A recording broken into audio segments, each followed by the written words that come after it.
This is a video from CO2supermarket.com. In this video I'll show you the Nano Diffuser that we sell. I'm sure you're familiar with normal air stones that are used in fish tanks. Well, Nano Diffusers are pretty much the same in that they also make bubbles.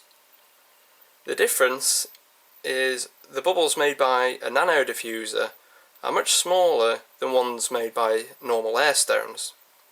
And this is important because the whole aim of diffusing CO2 in your water is to get as much of it diffused as you can.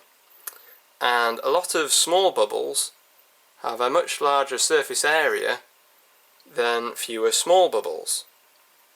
So the absorption rate is much better using small bubbles than using large bubbles.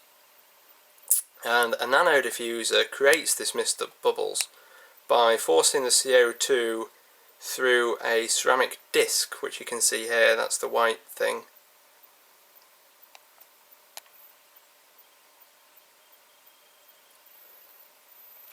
One of the things to look for when you're diffusing CO2 in the water is how much of it bubbles up to the surface and escapes out the top.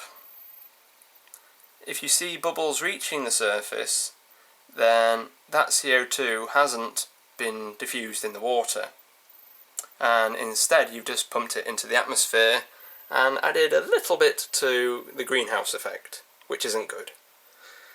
So as you can see in this case with the Nano Diffuser, quite a lot of bubbles are reaching the surface, but one way of minimising that is to position the Nano Diffuser underneath your filter or the outlet from your filter, which will then push the bubbles around your tank a bit more and give the bubbles a bit more time to get diffused in your water. So although Nano Diffusers aren't maybe the best diffuser, we do rate them probably as the second best type of diffuser behind a mixer diffuser or a mixer reactor as they're sometimes called. For more information about nano diffusers or mixer diffusers, please head over to CO2supermarket.com.